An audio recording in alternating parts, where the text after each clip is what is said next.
Well, hey out there in Listen Land. Welcome to another exciting episode of Unprofessional Development.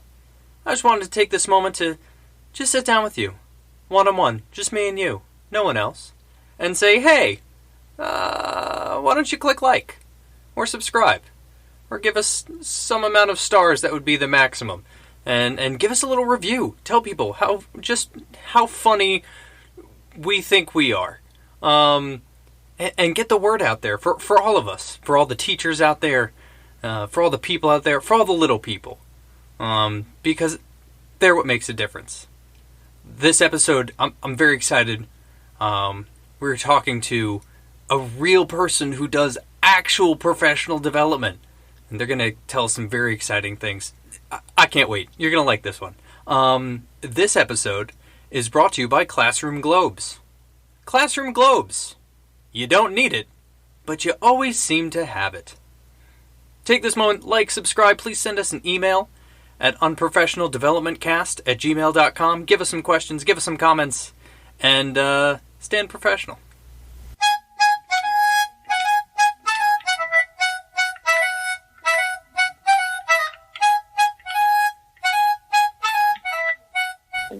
Welcome, Unprofessionals, to another exciting episode of Unprofessional Development. I'm Tudisco. And I'm Mealey. And today we have with us Robert Kaplinsky. How are you doing, Robert?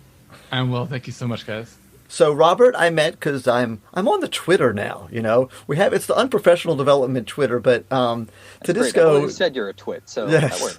Tudisco kind of lets me handle that aspect of it because he just does. I don't know why. Why do you let me handle that aspect of it, Tudisco? Because you don't want me on the internet. I say things. Okay. I say things too. But anyway, I met Robert there through just getting to know a lot of other teachers on there, and we decided to have him on the podcast. And he's got a pretty interesting story and some interesting concepts and some neat things that he's doing. And he's got not unprofessional development, but I'd say he's got some professional development that is un. You know, when we get there in a minute. So, just a elevator pitch, Robert, of how you got from being a regular person into the teaching profession, and then how you got out of the teaching profession into the other teacher tangent things that you do. You know, I think that it's a really interesting timing with this whole pandemic and the increased unemployment rates, because that's how I got into teaching. I graduated college as a consultant programming websites, but maybe you remember the .com bust, where everyone's going to be like an internet millionaire and then not so much. And I was unemployed for a year looking for a programming job. But eventually I went on a field trip to the zoo as a chaperone because I literally had nothing else better to do. And they were like, hey, have you ever thought about being a teacher? Who are you chaperoning, by the way? Middle school kids. But not a relative or a friend of mine was a teacher there, and she just reached out to me and said, "Hey, do you want to chaperone?" And you got drafted. I got drafted, and so I'm on this. You know, in the back of my mind, I'd always wanted to be a teacher, but I wanted to be like a billionaire programmer first. And no, it's a multiple choice question. I feel like that's easy for me too. Yes. And a programmer / teacher. And so they're like, hey, have you ever wanted to be a teacher? I'm like, kind of, but I just didn't think the pay would be good enough. And I had no other choices. And so they wound up interviewing me and hiring me and firing another teacher to hire me. Now, I was the third teacher of that year for this one class. So to think that I had never done a minute of student teaching, I had never done a single education class, I had absolutely no business being in this classroom, but yet I was still apparently more qualified than the person that they were replacing. Okay, so we're going to stop this interview right now, and I need the contact information for that person because we want to have them on the podcast. And I don't know really what they were thinking, but I mean, I'm grateful for the opportunity, but I just kind of I had no business being there. I had no idea what I was doing. Was it a train wreck, as it rightfully should have been? I loved the kids. My heart was in the right place, but I was lecturing to them because that was like the last thing I remembered, like the last 4 years of college and the last few years of high school. I didn't know what else to do. Right. I was a math robot who could do the math without knowing why the hell it worked. I honestly, I didn't even know that anyone really understood why things worked. I thought all it would matter was you got the answer. And so in full disclosure, I intended to quit as soon as I found a better programming job. Mm-hmm. Not really understanding how jacked up that would be to give them a fourth teacher that year. Yeah. But it was actually St. Patrick's Day, my first day. And so I came in at March, and then I decided to do another year and then another year, and now here I am. You asked about how I left that.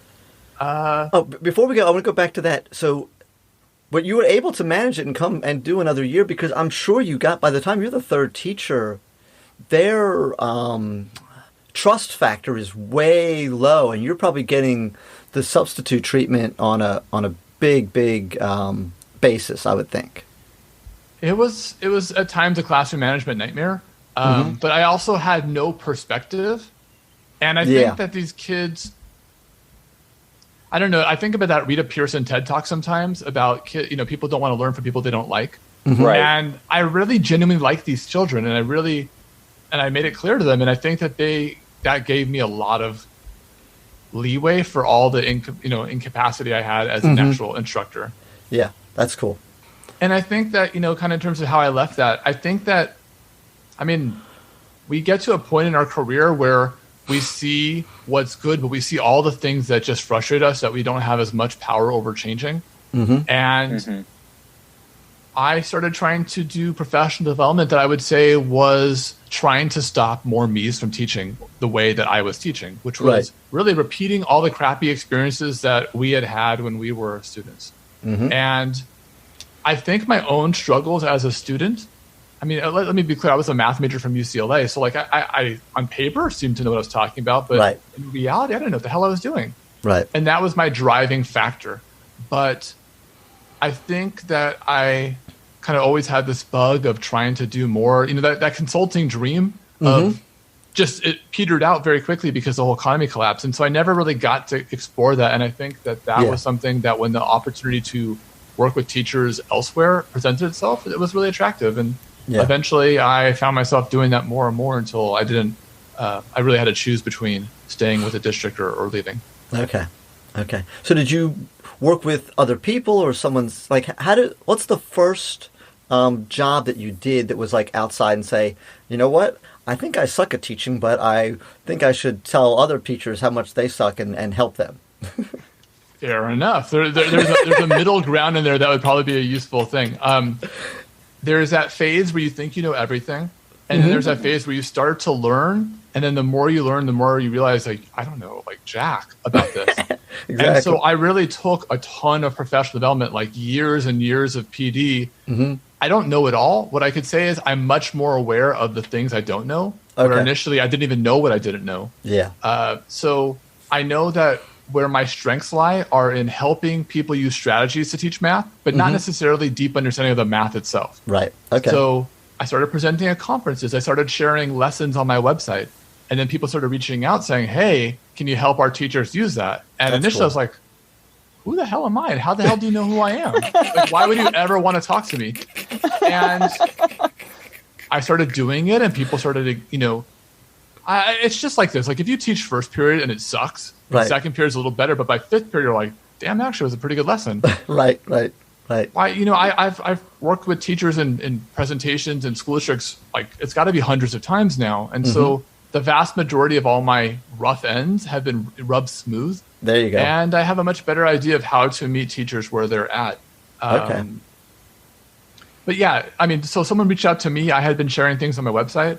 And it's funny you asked because I'm actually, in the fall of 2020, I'm releasing a new workshop on how to become an educational consultant. Okay. Because it was a freaking labyrinth to me. How the hell do you do this? Do you have to have a business card that says I'm an educational consultant? Is there a switch you flip? Right. And special really handshake that you need to do to principals or superintendents? You need to register with some sort of snake oil salesman consultant agency. And the reality is that it's much more simple than that, but also really foggy pathways. And so I want to share that. But essentially, you just, I'll give you this analogy. If you like making brownies, and you bake brownies. You just do them because you like to eat them. You like to give them to friends. But then one day someone's like, hey, I'd love to, get a couple batches for a party I'm having. And then another friend. And soon you've gone from just someone who likes to bake brownies to you kind of have a side hustle baking brownies. And at some point, do I need like some sort of like food and safety license? And at some point, do I need to have like a way to cash checks? And so you grow. But now with this perspective of doing this for like 6, 7, 8 years, I have enough experience to help others do the same. Right. That's awesome. Cool. That is. Yeah, that's great. It's just, in terms of like teaching there, it's just overcoming that Dunning-Kruger effect. If you guys know what that is. Yes. Where you kind of feel like you're an expert at first if you don't know all the things you don't know. Yes. So, yeah. And that's whole true. I mean, I knew everything about parenting. And then I had a kid. Right. And then I learned that I was just full of it. That it's way easier to judge everybody before you're actually in their shoes. Yeah. And then I'm much more humble in many, many areas now. Yeah. It's like Oscar Wilde said, I'm not nearly young enough to know everything. That's a great quote. And the funny thing is about kids, I've got 2. Just when you think you know it, then here comes the second one, and like, oh, no, that doesn't work. Why doesn't this work? It worked for your older brother. I'm again no good. That's awesome. Yeah. So, and that really is awesome. And I think there is some value in whether it's whatever it is that you grow organically like that, as opposed to, and I think there's some really good professional developments, and we do mock professional development a fair amount on here, but I think there are some people who are really out that are doing it right and are really making a difference with people. And then there are people that go, hey, I just tired of being in the classroom and I'd like to make a little more money like this guy over here that came and visited us, so I'm going to put together like 3 points and a pun and make a book and go around and hawk my wares. But I very much feel what you're talking about. Like, there's a big dichotomy between how we teach students and how we teach teachers, right? Like, it's all about differentiated instruction for students, but professional development is rarely differentiated for us. And it's sort of like, whatever you want, whatever variety you want. You have a consultant come in, and every teacher has to kind of figure out how to make what that person says work for them, whether you are teaching, emerging bilingual students or students with special needs or students who are gifted and talented or... Yeah, your kindergarten art teacher and AP calculus teacher are sitting in the same room getting the same thing that they're trying to fit together. And I feel like I get a lot of that out of those because almost all of them are centered around literacy. But I don't know, like, I feel bad for all the math teachers sitting in there. I'm like, I know they're pushing literacy on you guys, but most of this stuff won't help you. Right, and the gym teacher that's sitting there, right. And so, I guess that is, in general, all the things that I see as crappy, but also... it doesn't have to be that way, is what drives me. Like, I had a really crappy experience as a math student. I'm driven to prevent that from ever happening again to as many kids as possible. Right. I've had quality professional development. I've also had really unprofessional development, and I'm driven to close that gap so that teachers can have what they want. Right. So that is how I kind of run. Yeah. Yeah, think about the options we traditionally have for professional development, right? Again, you have that person who comes to your school, and it's a good fit for some. It's a much more loose fit for others. You've got conferences. Let's pretend there's no pandemic. In the best case scenario, you'd have, maybe 10, 20, 12, 15 sessions you could go to. But what are the odds that they're all a hit? Sometimes we go under a miss and you're like, why the hell did I even come to this? In the best case scenario, when they are hits, what are you really learning from 60 to 90 minutes that you're now going to be able to implement really well? And then it's extremely expensive. It could be $2,000-$3,000 when you include housing and travel and whatnot. Right.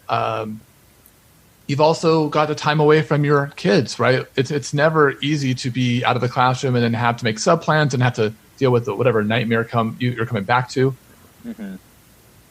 You could also have like a university class online, right? But the problem with that, as much as that might be remote and flexible, sometimes it feels like you know more than what they know because they're not in the classroom actually practicing that. And so you have and you might have different local conferences you can go to, but you have less flexibility in terms of like what you want to choose. So I saw all that and just thought, like, what does reimagined professional development look like? And so I created a company called Grassroots Workshops that provides flexible online workshops for educators. Well, you mentioned masterclass. It's a lot like that if you've heard this website masterclass where you have like the person teaching that topic, like Steve Martin teaches comedy, or Timbaland teaches beat making, or Gordon Ramsay or Martha Stewart teaches cooking, or Malcolm Gladwell teaches writing. You've got Penn and Teller keep interrupting my YouTube videos. Yeah, exactly. They teach magic, right? So what if we had the people that you know, like, and trust teaching professional development classes that fit around your schedule, right? So you don't have to choose between being in the classroom or not learning. They're affordable.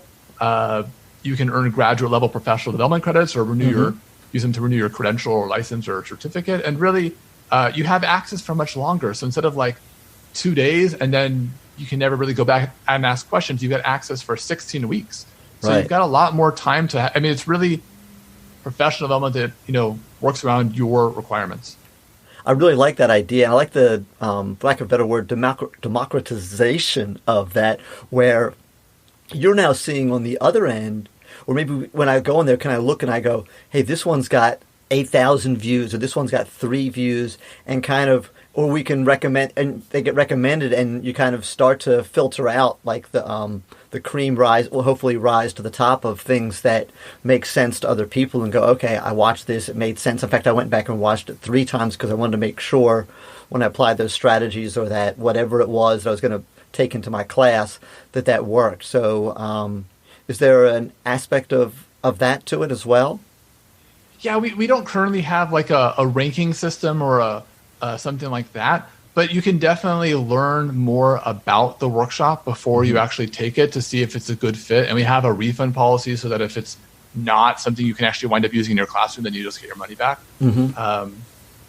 But our hope is to really have, it's currently fairly math education heavy, but the hope is to really have high quality options there that you look forward to, so that it's not, I either spend a lot of money and I'm out of the classroom, or I don't get PD. There's middle ground that's flexible to meet your needs. Yeah, that's cool. And I kind of want to go to this thing that we've got there, and I hope you have an example. I don't know if you will. I was thinking about it. I'm like, so many of these are visual because I've looked at a fair amount of them.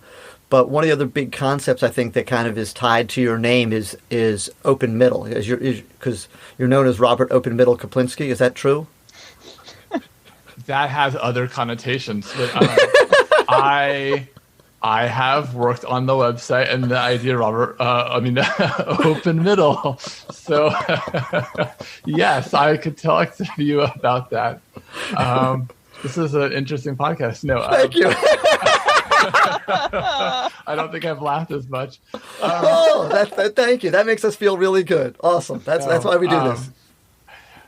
Yeah. No. So again, like no one looks back at their childhood math experience and think like, I freaking loved all those worksheets I did, right?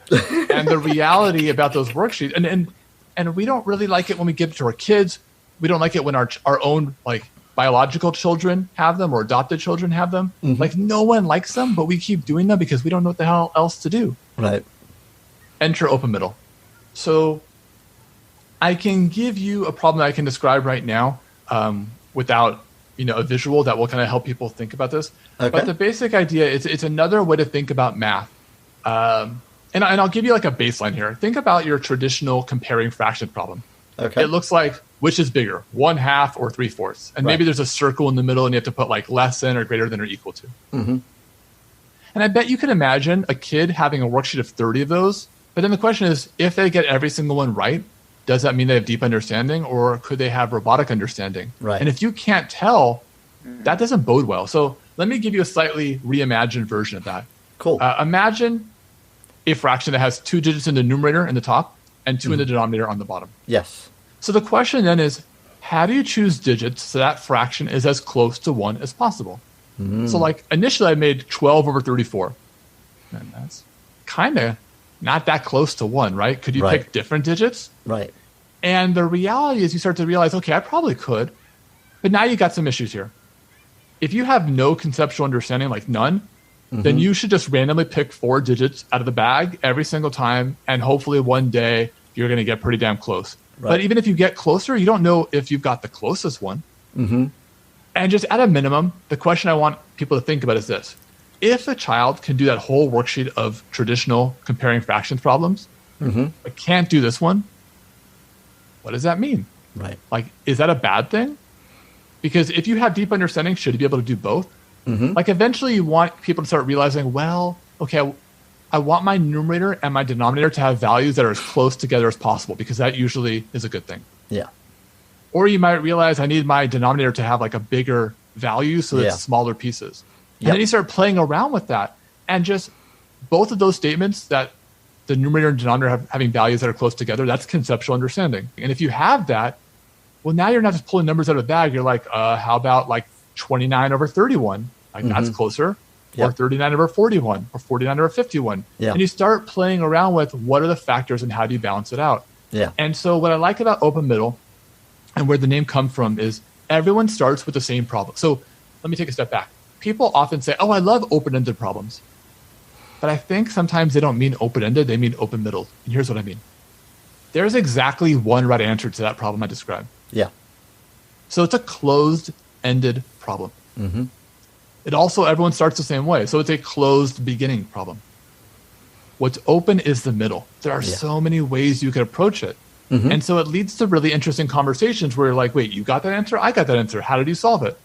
Right. If you all have different answers, it's harder to have that conversation about the strategies that you use. So not all open middle problems have a closed ending, but that's the idea, is that the middle is open so that you have more conversations about how you thought about solving the problem. Some people will use really inefficient methods like guessing and checking, and some people will use a conceptual method. And then there's this great conversation of, wow, that could have saved me time. I should try that strategy. You know what's really cool? I don't know why my brain goes odd places. And Tudisco, I'm going to tell you how you can use it in your classroom.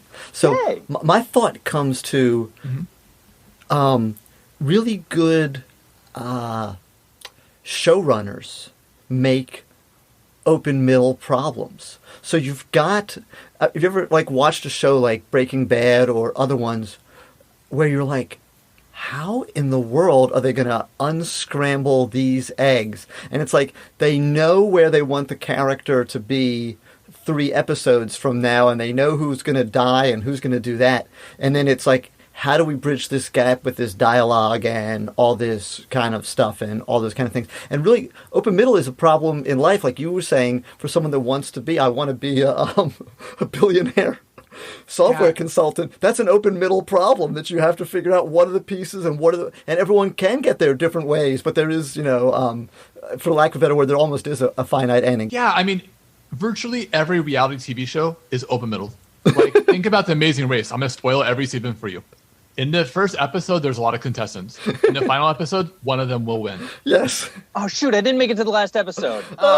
Spoiler alert, some of them go home. This is worse than the time somebody ruined the ending of Titanic.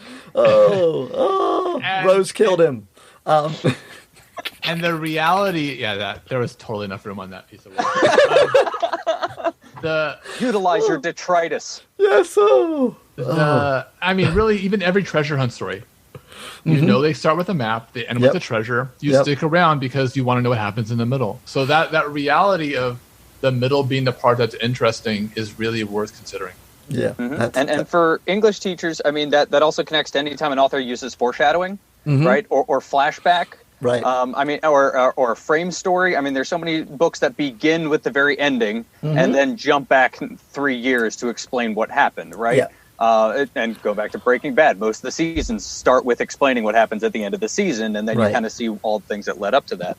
I mean, that also definitely applies to the English classroom. I mean, there's plenty of handouts where it's like, explain the theme of this story, or what's the theme, and what's the theme, and what's the theme. And then you ask a kid to explain why or to find a quote, and that's where they start to struggle because they haven't really conceptualized it. So getting them to think through their process and getting metacognitive about that is great. And I think it's also really helpful for math because I know a lot of kids who are really, like, they say, I hate math and they struggle so much with math, and I'll tutor them in math. And when I give them visuals, when I put down little Lego pieces or give them things to count and organize and physically move stuff, they pick it up so quick. And so if they can do that, if the middle of the problem's open and they're not forced to go through a set process and think it through their way, then they can definitely get there.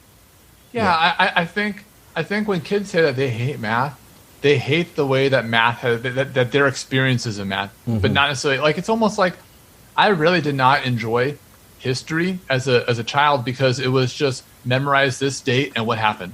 And it probably wasn't entirely like that, but when I've started to understand history as just stories and understanding how these stories can help us make better decisions going forward and things like that, I find it fascinating. I think in the same way, there's this really butchered version of math that is what kids think is math, like doing hundreds of problems like a robot. I mean, this ignores the whole fact that the vast majority of K-12 math that we teach our students, no one ever uses again in the rest of their life. That's a whole other podcast.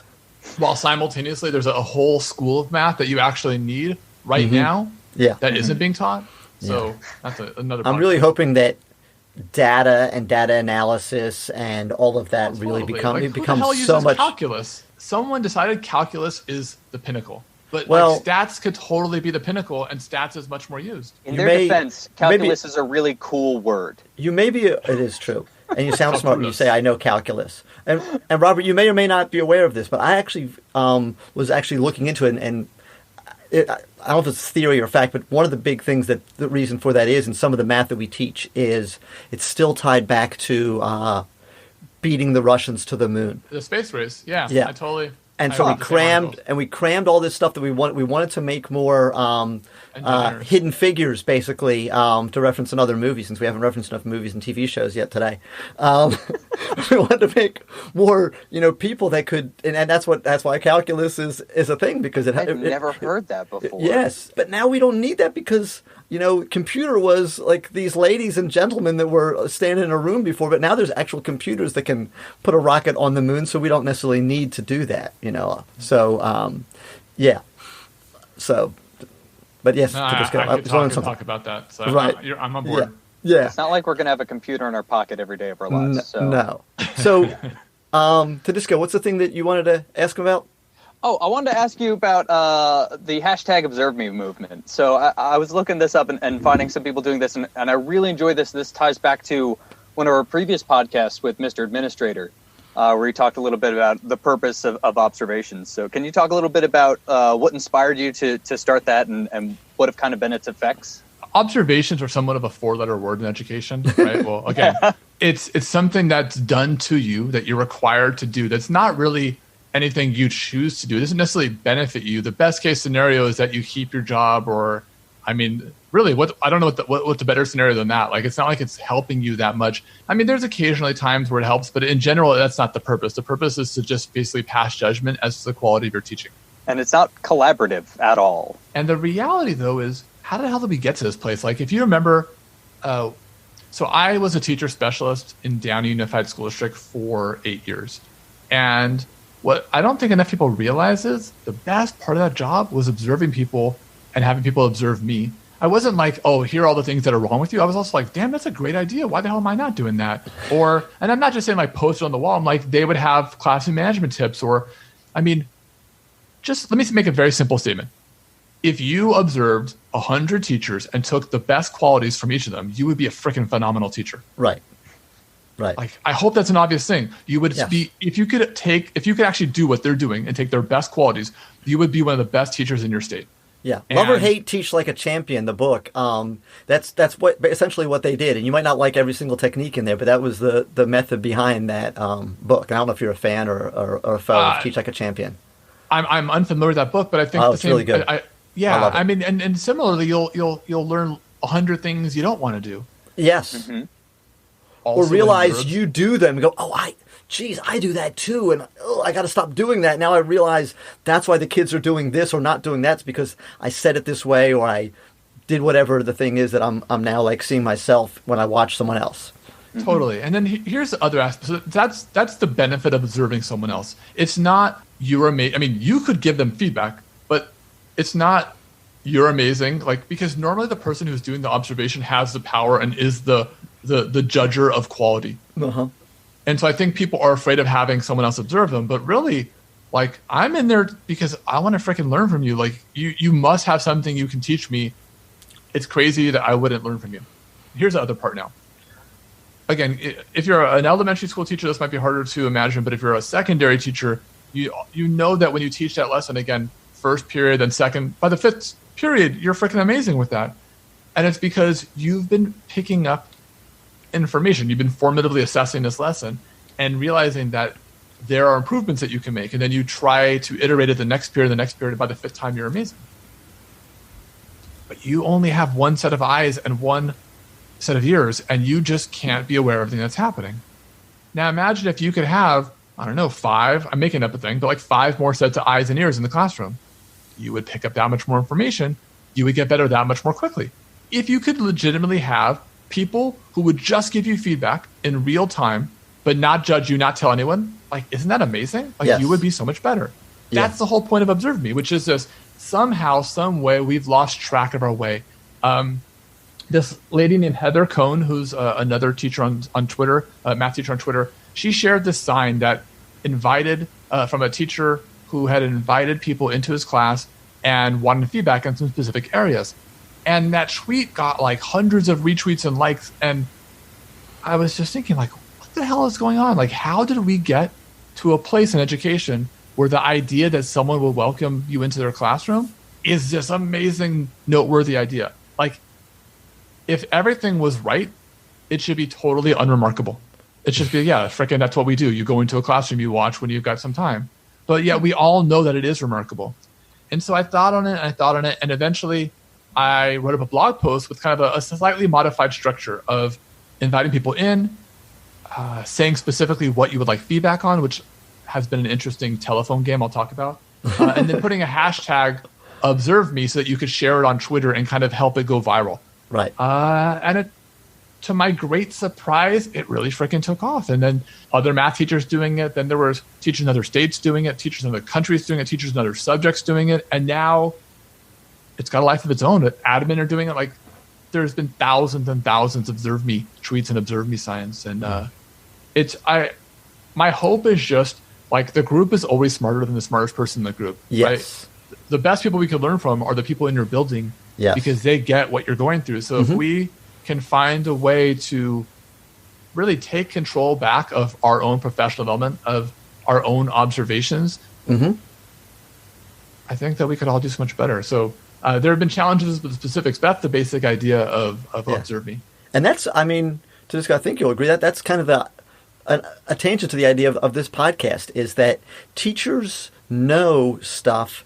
And when you just sit around and talk to teachers, ideas are going to come out, and you're going to find, things like, oh, I hadn't thought of doing it that way, or, oh, how do you handle this situation? And we try to do it with a little bit of a funny spin and laugh and make fun of, the stupid mistakes we make and the crazy things that kids say and do in class.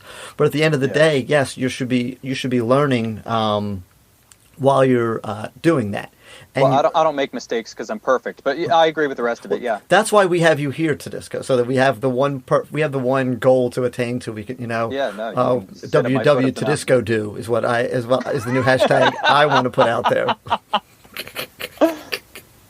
When I search for Observe Me on Twitter, I see signs that just say, like, student engagement or am I doing a good job? And it's hard to kind of tell people all these conversations, but I realize that we just don't know how to ask for quality feedback because it's not a skill we've really practiced.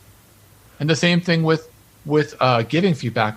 You kind of feel like this awful situation. You could tell people what you think and, like, burn the relationship, or you could be like, you're amazing. And then that helps nobody.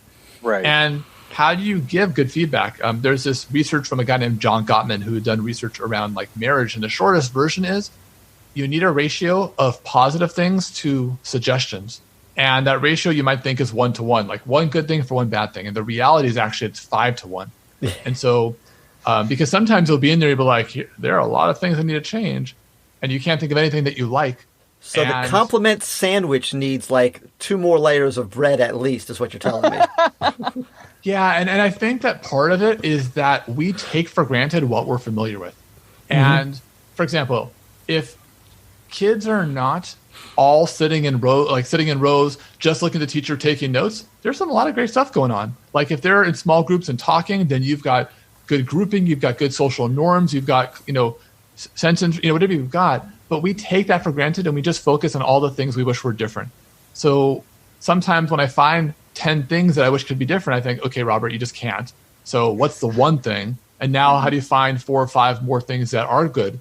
And anyway, my point is just, these are things that no one really thinks about because no one really does this kind of observation and giving feedback. Mm-hmm. That's awesome. That's good. And I think it's an interesting mindset to have because it's a way to take control of your observations too. So, like, yeah, I think next time, like, I hear that I'm going to get an observation or I know I'm, like, on a route for observations, maybe I'll reach out to my admin and say, like, hey, I'm specifically looking at, like, these 2 or 3 things. And I specifically want feedback on that sort of stuff. And maybe invite some of my other members of my PLC or, you know, other teachers around me that I'm good with to come on in and give me some feedback on that, too. I can definitely make me better, right? Yeah. I need to get better. Go ahead. I've got a blog post called Troubleshooting Observe Me, and there's all sorts of issues that come from it. One is I'm not getting quality feedback, and that's how we talk about like how should I improve my student engagement. Another is no one's coming. Like you put the sign up, no one comes. And the reality is, first of all, people don't know what the hell that sign is and what that means. So you have to invite people. But then it's also like, think about the difference between, hey, let's hang out sometime, and what are you doing on Friday at 7 p.m.? Yeah. Right? The hey, let's hang out sometime never turns into hanging out. It doesn't. You could say I invited people. No, that's what I say to my relatives all the time. Oh, yeah, I'll come visit you. Yeah. Yeah. And so you kind of have to do what you were discussing, which is just go to a person you have a relationship and say, hey, I would really value you giving me feedback. Can you come on this day in this period? And when you have that specificity, people come. And I think sometimes people wonder, like, is this person wanting me to observe them because he thinks he's like so amazing and just thinks that he needs to teach me how to be a good teacher? Right. Like, you have to show people that it's a mutually beneficial thing, and it's not like one is the power holder and one is the person who needs to learn. Yeah. Yeah. Communication of expectations is a skill no one is born with, that we just think that's happening a lot of times, and it isn't. And we, talk about in marriage, like, that was one of the things I had to learn in my marriage. Like, oh, this is what holidays look like for you. This is what vacations look like for you. This is what dinner time looks like for you. I just assumed and expected that, like, when I said we're going to have, dinner as a family, or we're going to have guests over for dinner, that this was the A, B, and C of that. And then my wife's like, that's not what happens when you have people over for dinner. You do this and you do this. I'm like, oh, you do? I don't. Translating things from one person to the next. Yeah. Right. Yeah, and so you're right that when you're doing those observations, whether there needs to be a communication of what you expect from the observer and from the observee. So that's really, really important. That's awesome. Okay, so we like to wrap up a lot of times, Robert, with funny stories. So they can be anything. That it could be something that happened at a professional development that you were a part of, whether you were a presenter or engaged in, something that happened in the classroom, just something crazy that a kid did or said that you can't believe that they did. One of those like little go-to stories when you're at a party, or you're getting around with like friends and family, and they're like, so tell us something about teaching. You're like, okay, let me tell this. And it normally gets a good chuckle out of everybody. Yeah, I'm trying to think. I've got a lot of like stories of things I wish I did differently. I've got some weird stories about the time I had to do like save the teacher's life in the middle of a PD I was giving. That sounds good. Yes, I'm in. Yes, we'll laugh at dying teachers. It's somewhere between funny and embarrassing. But that's fantastic. That's the right where we want it. Okay, perfect. So it was my first year of being a teacher specialist in my school district, Downey Unified School District, and I'm doing this. I forget what I was talking about, but I'm speaking to a room of like maybe 20, 30 teachers. And one of the teachers is like super enthusiastic. And I'm talking about like something teachers do. And she's pointing at herself like, yeah, that's me. And so I'm talking. And another teacher gets up and starts like hugging her from behind. And I'm like, what the hell is going on here? Oh, my goodness. And it eventually clicks to me. She wasn't pointing at herself. She was trying to tell the person that she's choking, nice, pointing at her throat, and the other person is trying to do the Heimlich maneuver on her. Goodness. And I she wasn't able, like, a good fit for this person, and so I was. Oh, I want more details to that. And I will not provide those. But let's just say that, like, she wasn't able. Like, so a Tyrannosaurus Rex trying to basically do the Heimlich on a Stegosaurus. She was having trouble implementing this, and okay. So I wound up coming in and then having to do the Heimlich on her. Oh, nice! It worked. And the funny thing was that it was all female teachers, and they wound up calling the paramedics, and it was all these like male firefighters, and then like the whole training was just like, oh, look at these firefighters. And it was just like the most awkward beginning to like any sort of PD I've ever had. Oh, that is after fantastic. That, you still have to like get up and be like, all right, guys, back to work. Yeah, that's why teachers always say don't eat in the classroom. Yes, that's hysterical. That's good stuff. Okay, and now that's your wife. Is that the end of that story? Teacher, trainer. That's how I met my wife. I like to end all stories. I had it tattooed on me. I like to end all stories with that's how I met my wife. But anyway. Oh man, no, not quite. But awesome. Fine. But Robert, we really, really enjoyed having you, and I think you've provided a lot of like both entertainment and really quality stuff here. Go ahead, Robert. If you like the things that I've shared, I'd point you in three websites, and I know you guys can put in the show notes. Mm-hmm. The first one is my website, robertkaplinsky.com. Yep. Kaplinsky, and I have lots of real world math problems there that you might check out. Observe Me, you can find just on any sort of social media by searching for the hashtag pound, observe me. Mm-hmm. And then if you like the idea of kind of the future of professional development and really having it meet your needs and not the other way around, I would check out grassrootsworkshops.com. They're both plural. Okay. But thank you guys for having me on your show. I appreciate it. Yeah. And thanks for coming on. Yeah, we really, really appreciate it. It was a blast. And we wrap it up here with saying thank you, listeners, and stay unprofessional.